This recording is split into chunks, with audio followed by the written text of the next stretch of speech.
Gador Goya, ¿qué tal? Muy buenos días. Buenos días.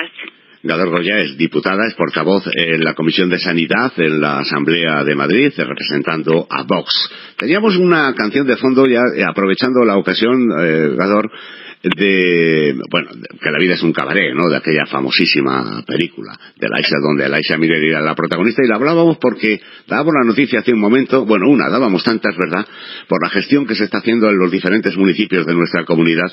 Una rotonda, 8.700.000 euros en plena pandemia, se aprueba por el alcalde socialista de Leganés.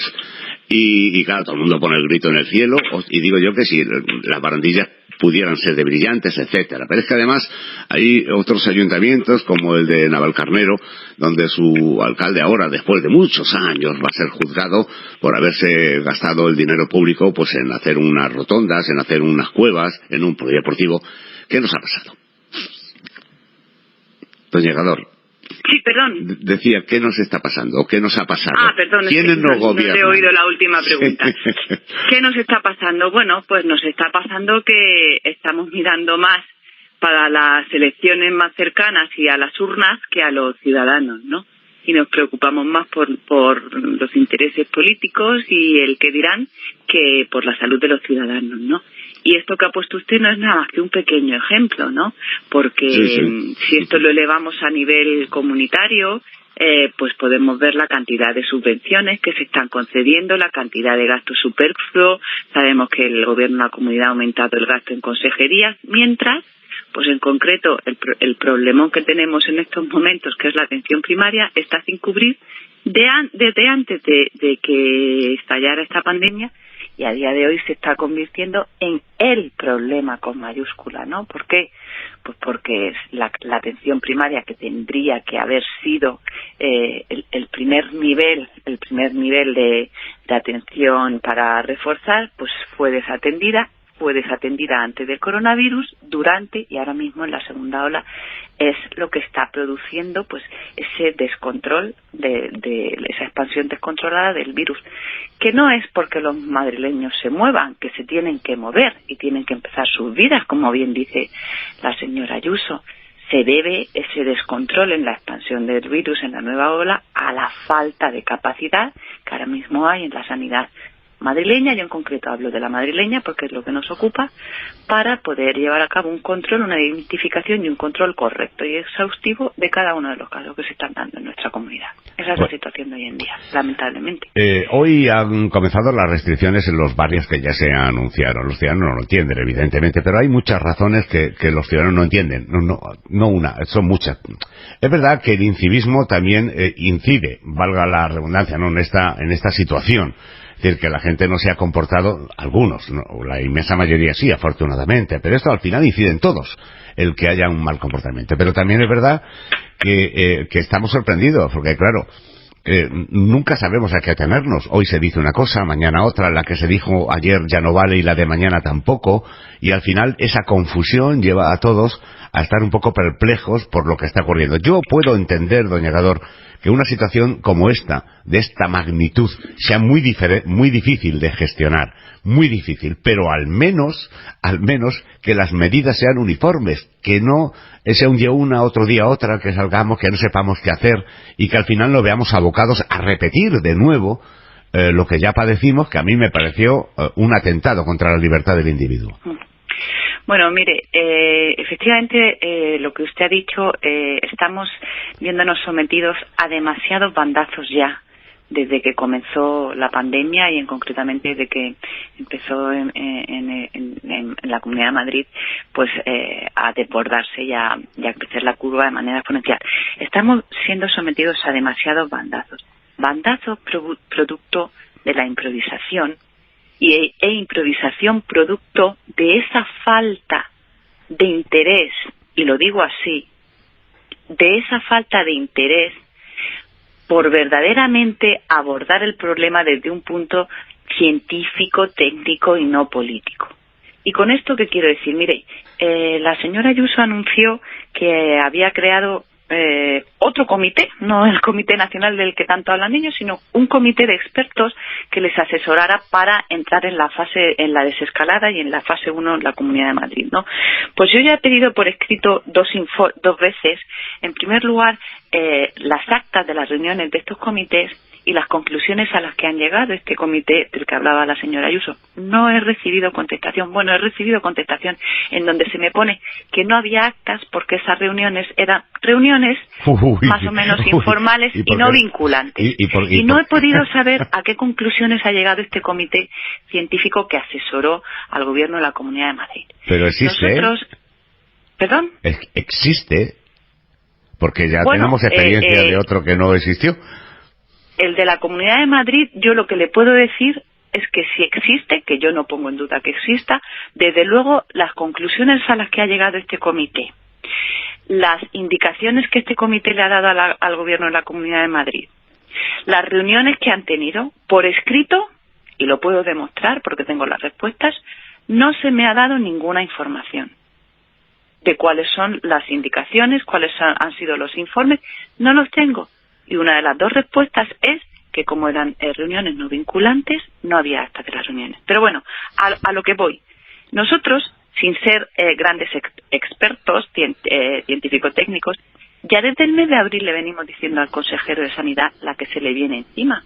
Yo invito a todos los oyentes que están ahora mismo oyéndonos que entren hoy en Twitter y verán un pequeño resumen de algo que le digo yo al consejero de Sanidad a primeros de mayo sobre la necesidad de prepararse para afrontar este nuevo tsunami que nos venía. Y a primeros de abril, cuando nadie, absolutamente nadie hablaba en la asamblea de los rastreadores, fuimos los primeros que le hablamos al señor consejero de la necesidad de rastreadores. Mire, lo que se ha hecho hoy, lo que entra en vigor, las nuevas restricciones que se han anunciado este fin de semana, si las analizamos bien, lo único que van a hacer es dañar más al pequeño comercio y a la hostelería. Porque mire, las personas que viven en esos barrios, normalmente su día a día lo hacen dentro de los barrios. Es decir, siguen reuniéndose en sus casas, conviven en sus casas, se encuentran en las calles de sus barrios, llevan a los colegios a los niños en ese barrio, se van a los bares de ese barrio, compran en los pequeños comercios de ese barrio. Esas personas que no salen de sus zonas en su día a día lo van a poder seguir haciendo igual. Las personas que tienen que salir a estudiar, a trabajar, a hacer una gestión bancaria, de fuera de ese barrio, de ese municipio, también lo van a poder seguir haciendo. Por tanto, la vida diaria de esas personas, que dice la señora Ayuso que los contagios se dan en el ámbito privado, se van a seguir dando de la misma manera. Y a quien verdaderamente va a afectar esto es a esos pequeños bares, restaurantes y comercios que les van a obligar a tener menos aforo y a cerrar antes. Mire, los miles de casos que se están dando y el descontrol que se está dando no es porque entre esos miles de casos algunas personas incumplan la cuarentena, que las hay y hay que perseguirlos y hay que sancionarlos, por supuesto que sí. Pero el motivo de esa expansión que tenemos y de esa curva que se está convirtiendo en exponencial de nuevo no es esas cuantas, me da igual los que sean 10, 20, 30, 100 personas que están incumpliendo la cuarentena. Es que está desbordada la capacidad de identificación, de control de casos y contactos en esa zona y en toda la Comunidad de Madrid. Porque está desbordada la atención primaria, porque no se ha creado un dispositivo de rastreo eficaz para controlar a todos esos casos, porque ese dispositivo no se ha sacado de los centros de salud y se ha externalizado a otros lugares y a otros departamentos. Porque en atención primaria, no olvidemos que está para identificar y diagnosticar no solo COVID-19, no solo infección por coronavirus, sino tantas otras patologías, que cuando se habla de presión hospitalaria solo se piensa en las camas ocupadas por enfermos COVID, pero una presión hospitalaria es que un enfermo recién operado de un hematoma cerebral no tenga una cama UCI donde salir, porque están todas ocupadas. Y una presión asistencial es cuando un enfermo tiene un infarto en su domicilio, llama al centro de salud y no pueden ir a atenderle porque están haciendo PCR a destajo. Ese es el problema que tenemos hoy en día en la sanidad madrileña. Ese es el grave problema que tenemos. Y eso no hay excusa para no haberlo previsto. No solo porque nosotros se lo dijéramos durante meses, cuando ya veíamos venir lo que se avecinaba. Doña Gadot, no solo por eso. ¿Qué hubieran hecho ustedes? en estas circunstancias? Bueno, pues lo primero, yo quiero recordar que nosotros se votó, todos los grupos de la Asamblea de Madrid, votamos al principio del anterior del periodo de sesiones una proposición de ley transaccional en donde se ofrecían una serie de mejoras en atención primaria, a nivel general. Pero si nos centramos en lo que ha sido la pandemia y la infección por coronavirus en la Comunidad de Madrid, la Consejería de Sanidad, en vez de darle la espalda a la atención primaria y volverse hacia los hospitales, que es cierto que había que pertrecharse en las UCI y conseguir respiradores, no tenía que haberle dado desde el principio, no hablo en esta primera fase, sino desde el principio, nunca tenía que haberle dado la espalda a la atención primaria. Porque la atención primaria era la primera fase en donde, si verdaderamente se hubiera reforzado y se hubiera atendido en condiciones a tantos miles de madrileños que llamaban al teléfono para que fueran a verles a sus casas y a sus domicilios. Quiero recordar que han muerto 1.000 personas en domicilios durante la primera fase. Si esta atención primaria desde el principio hubiera estado bien fortalecida, se hubiera frenado muchísimo la asistencia a urgencia de todas estas personas que no tenían donde se las atendiera, porque se cerraron muchísimos centros de salud. Y estas personas, si hubieran sido atendidas en atención primaria desde el principio, no hubieran saturado las urgencias. ¿Pero por qué ha ocurrido esto, doña Gador? Porque la gente sigue llamando a los centros de salud, no les cogen el teléfono, llaman a las puertas y hay unas filas enormes, no los dejan pasar. Es decir, ¿qué es lo que ha pasado en los centros de salud? Que es un tema que a todos nos sorprende, ¿no? Porque no es uno, son todos. Es que son cientos de llamadas que no se cogen, que es dificilísimo que te hagan caso, y eso, claro, lo que usted dice, no solamente es el coronavirus, es que cualquier afección se va a ver dañada por esto. Claro, pues mire, lo que ha pasado es que la atención primaria en nuestra comunidad ya venía deficitaria, ya venía agonizante. Quiero recordar que partíamos antes del mes de marzo con un déficit de más de 600 médicos de familia y unos 150 pediatras para una atención normal, sin pandemia. Partíamos de esa situación, partimos de que, reconocido por los gestores de atención primaria, habitualmente en atención primaria tenemos un déficit de entre un 15 y un 20% de médicos por absentismo laboral, por el motivo que sea, porque tienen derecho a coger sus vacaciones, porque están enfermos, porque están de baja, y que toda esa situación ahora se ha agravado aún más por médicos de riesgo que no pueden asistir, por bajas sanitarias, que somos la comunidad con más bajas sanitarias. Entonces, ¿qué ha pasado? Pues en primer lugar, que falta personal. ¿Pero hay personal para cubrir eso, doña Gador? Pues mire, lo que sí hay personal, y podrían haberlo preparado bien, y no tienen ninguna excusa para no haberlo hecho, es para haber creado lo que llamamos las labores de rastreo, para haber creado un dispositivo suficiente, porque mire, no es verdad que sean necesarios, que sean sanitarios las personas que hagan la labor de seguimiento de los contactos, no es verdad. En muchísimos países se están formando a personal no sanitario para esta labor. Si solamente la labor de diagnóstico por PCR y de identificación y búsqueda de los contactos de esos casos positivos se hubiera sacado de la atención primaria ahora y se hubiera contratado y buscado y organizado con tiempo un dispositivo de rastreo eficaz, solamente con eso, no digo que hubiéramos solucionado el problema, pero hubiéramos descargado muchísimo la saturación. Cualquiera de las personas que me está oyendo seguro que tiene cerca un familiar, un amigo que le han diagnosticado, que han tardado más de 48 horas, incluso hasta más de una semana en darle las pruebas, que luego no han atendido a sus familiares y a sus contactos, que no le han dicho lo que tienen que hacer. ¿Por qué?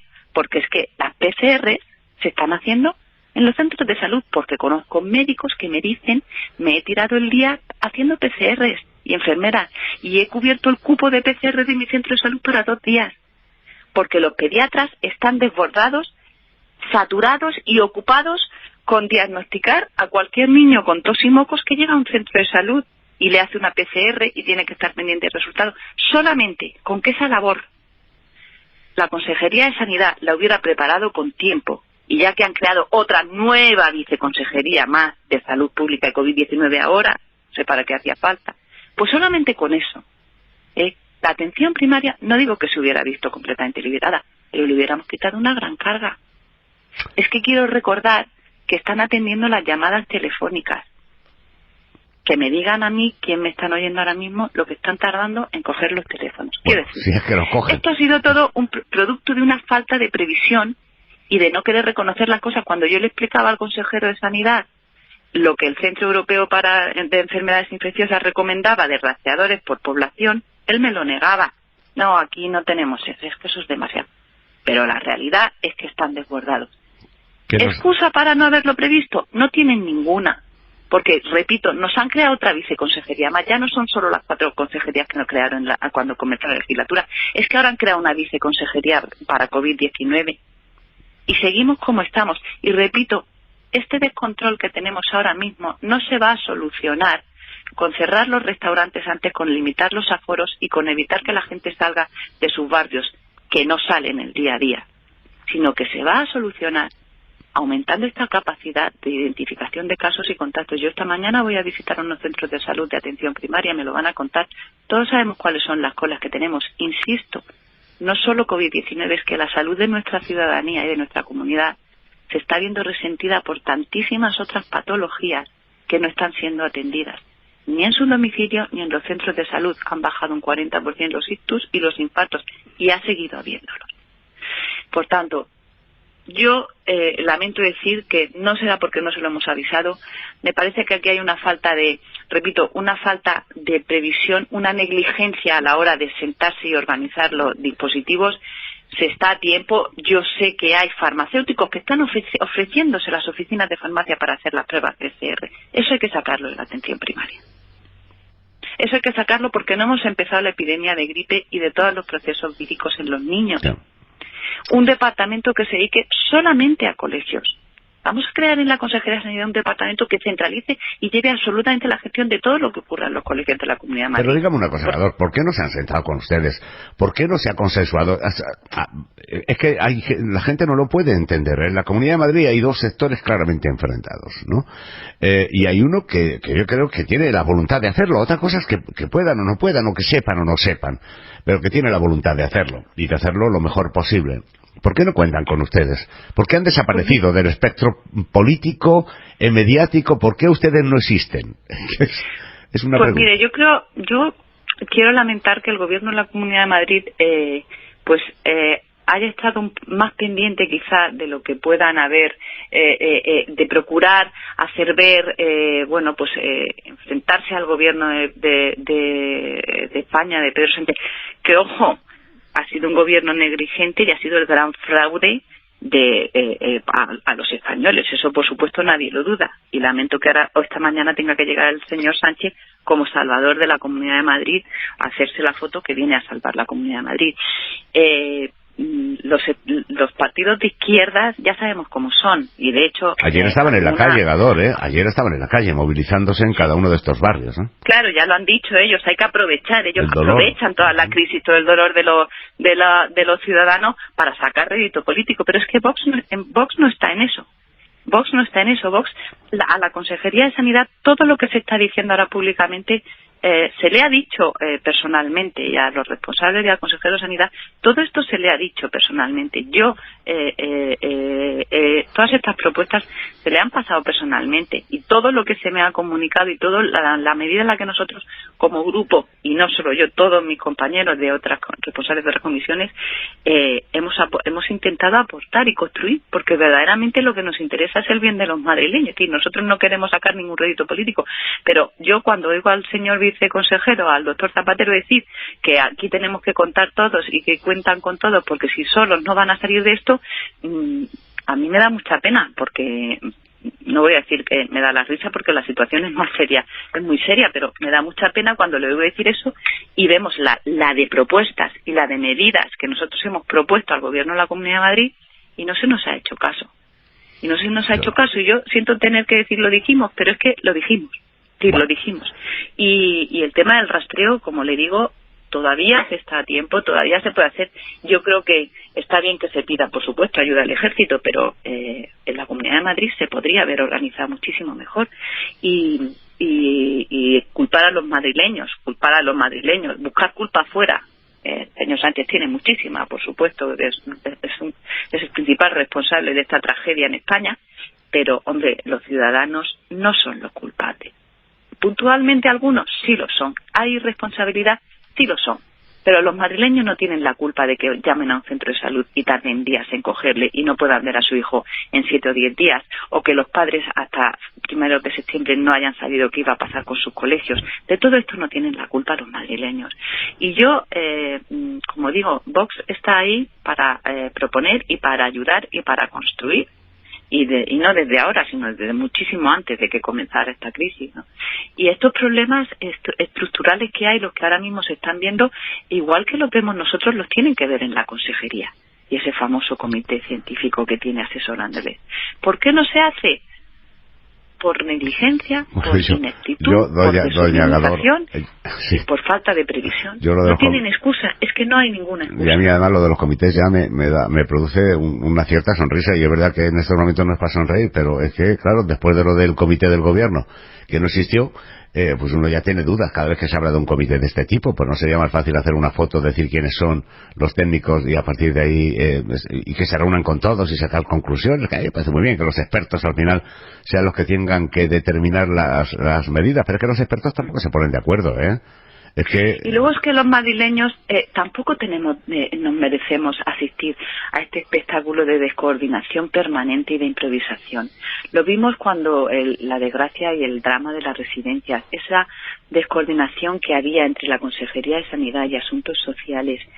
Los madrileños no merecemos este espectáculo de descoordinación, de pronto encontrarnos que la directora general de Salud Pública ha dimitido porque no está de acuerdo con el cambio de fase y de pronto se crea nos enteramos yo me enteré por televisión como todos los demás madrileños que había una nueva Dirección General de Salud Pública, que se creaba una viceconsejería, lo comunicó la señora Ayuso por televisión.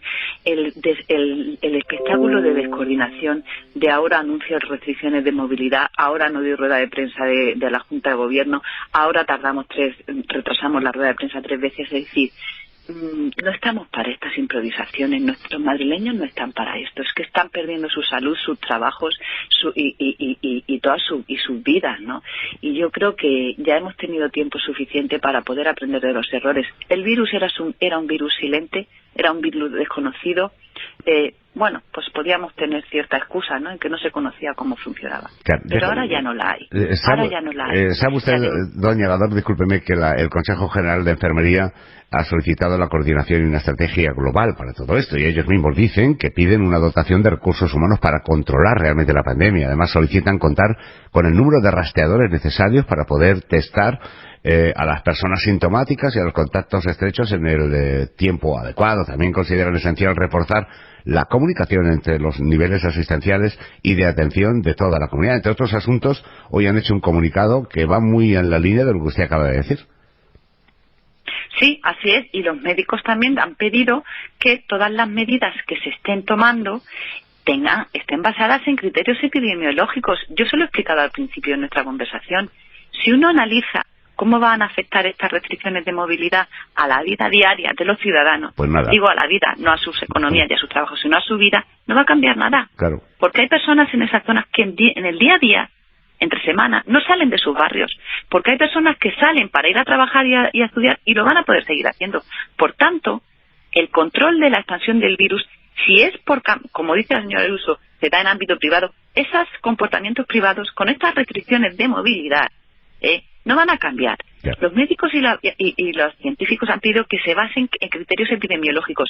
¿Me puede usted explicar qué sentido tiene que se pueda seguir entrando a un restaurante, que se debe y se puede si se toman las medidas, y se cierre un parque para que un niño no pueda tener un trato de expansión en un parque público? Sí. ¿Me puede usted explicar de qué sirve que digamos que vamos a evitar que el virus se expanda si permitimos que el resto que la gente siga haciendo su vida? Eso quiere decir, eso implícitamente lo que la Consejería de Sanidad y la Comunidad de Madrid, el Gobierno, está reconociendo es: vamos a tomar medidas que no van a cambiar la vida de los ciudadanos, vamos a decir que hacemos algo, pero epidemiológicamente la vida de estas personas no va a cambiar. Y esto lo que hace es reconocer implícitamente que lo que tienen es una falta de capacidad de controlar la expansión del virus mientras los ciudadanos hacen su vida normal. como los ciudadanos están haciendo su vida normal y se están contagiando y yo no soy capaz de controlarlo, voy a decir que les limito la movilidad porque es la única forma de controlarlos. No, perdone, eso no es así. Los ciudadanos tienen que seguir haciendo su vida normal y yo tengo que ser capaz de controlar la expansión del virus mientras hacen su vida normal. Y para eso tengo que reforzar todos los niveles asistenciales, tengo que mejorar la comunicación entre salud pública y atención primaria, que no existe. Tengo que basarme en criterios epidemiológicos certeros, demostrados. Tengo que recurrir a profesionales y no tanto a políticos. Déjeme que le haga una última pregunta, doña Gador, cambiando radicalmente el tema, ¿eh? Yo creo que ha quedado claro cuál es la posición de Vox en este asunto, pero es que hoy me ha llamado mucho la atención de que en Italia, por ejemplo, el primer ministro ha planteado ya un referéndum a toda la nación para reducir el número de diputados en la Cámara Alta, ¿no? Y esa pregunta que muchos ciudadanos se hacen, ¿para qué hacen falta tantos? Y si en estas circunstancias, al revés, yo creo que casi muchas veces estorban, los funcionarios funcionan un poquito mejor. ¿Ustedes serían partidarios de reducir no solo el número de diputados en las cámaras, sino en los ayuntamientos, el número de concejales? Que alguien se sorprende de que en pueblos muy pequeños haya 17 concejales y 10 de ellos cobrando de las arcas públicas. ¿Cree que está desproporcionado este asunto? Mire, nosotros, y ya lo hemos pedido, nos parece que tenemos una administración demasiado gruesa, tenemos mucha grasa, hay que reducir gastos. Estamos totalmente en contra, ya lo he dicho, de que se hayan aumentado el número de consejerías. Creemos que tenemos que reducir cargos públicos, por supuesto que sí. Creemos que es necesario que ese gasto se invierta pues en educación, en sanidad, en atención primaria, en ayuda a la natalidad, en ayuda a las familias. Por supuesto que todo eso se puede hacer. Pero mire, también le quiero decir una cosa. ¿Sobran concejales y diputados? Sí, probablemente sí. ¿Y se podría ahorrar ahí? Por supuesto que sí. Pero yo también le quiero decir, mire, hemos tenido la asamblea cerrada durante todo el periodo de confinamiento y durante los meses siguientes. Hemos pedido que se habilite y que se abra en el mes de agosto para poder tramitar iniciativas y para poder llevar a cabo una función de control de gobierno y llevar a cabo iniciativas. Hemos pedido que se aumente la frecuencia de las comisiones. Hemos pedido, en definitiva, que podamos trabajar, que se nos permita trabajar a los diputados que estamos allí. Y no se nos ha permitido, se nos ha tenido callados y además se nos ha tenido cerrados. Y hemos trabajado todo lo que hemos pedido. Yo hablo por Vox, por mi grupo, le puedo decir, desde nuestras casas, desde donde hemos podido, hemos trabajado todo lo que hemos podido. Pero es que la asamblea ha estado cerrada. El trabajo parlamentario se nos ha limitado. Y yo comprendo que los ciudadanos se pregunten cómo es posible que mientras están pasándolo mal, sufriendo, perdiendo sus trabajos, sin poder llevar casi para comer a casa y aumentando las colas para pedir comida, ¿cómo es posible que los diputados estemos con la asamblea cerrada sin llevar a cabo nuestro trabajo parlamentario? Eso es imperdonable y eso no se puede aceptar y eso no se puede permitir. Entonces, tenemos que ser ejemplares. Por supuesto que hay que reducir el número de cargos públicos, por supuesto que hay que reducir el gasto superfluo, por supuesto que hay que reducir subvenciones inútiles y de un alto tinte ideológico que por complejos este gobierno es incapaz de retirar. Pero también, por supuesto, que ya que tenemos el número de diputados que tenemos o ya que tenemos la estructura que tenemos, hay que hacerla funcionar, aprovecharlo por lo menos, amortizarla, claro. Y hay que hacerla eficiente. Y eso no se puede hacer si la asamblea no se nos deja trabajar. Es que están igual todos los ayuntamientos. Es que para ir a un ayuntamiento prácticamente es imposible. Es decir, todas las instituciones públicas, todos los estamentos públicos están en las mismas condiciones. Entonces, claro, las personas que han visto limitado no solamente su movimiento, sino su salario, su economía, están viendo como los servidores públicos que no han tenido esa merma en sus condiciones económicas, y yo no digo que la tengan, digo que no la han tenido, no trabajan. Yo, mire, le puedo decir, yo puedo hablar por mi grupo, los 12 diputados de Vox, hemos trabajado, todo lo que hemos podido y más, hemos aportado desde donde hemos podido mientras la asamblea ha estado cerrada, hemos pedido que se abra. Lo que queremos es trabajar por los madrileños, todos venimos En nuestro caso, todos venimos de nuestras empresas, de nuestros trabajos, de nuestros hospitales. No hemos venido a la política para vivir de ella, sino a trabajar por ella y por los ciudadanos. Y en nuestro caso, ¿saben ustedes que son la excepción, doña Gador? Pues a lo mejor lamentablemente somos la excepción, pero es lo que debería ser. Claro, yo creo que en este país lo que hay que empezar es a hablar clarito, a dejarse ya yo quiero que la gente hable claro, es decir, que a la política se viene a servir. Y la inmensa mayoría hoy día vienen a servirse de la política, a utilizar la política para medrar y otras cuestiones, ¿no? Y está bien. A la política efectivamente se viene a servir a los ciudadanos, se viene a renunciar. Yo hablo por mí y por mis compañeros. Esto nos ha supuesto un sacrificio y a lo mejor hay personas que me puedan estar oyendo y puedan estar pensando que, bueno, que siendo política, ¿cómo soy capaz de decir esto? Pero si uno compara, pues uno, en mi caso, pues yo he renunciado durante un tiempo a mi trabajo hospitalario, otro ha renunciado a su trabajo de empresa. Es decir, yo creo que a la política uno tiene que venir a servir, tiene que estar dispuesto a renunciar y a sacrificarse.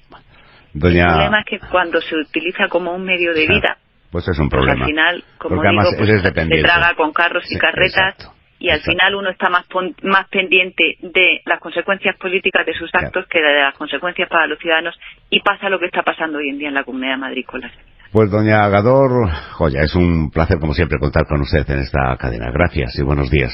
Muchísimas gracias a ustedes, a todos nuestros oyentes, y muchísimo ánimo con esta nueva fase que estamos para servir y para ayudar. Buenos días. Muchas gracias.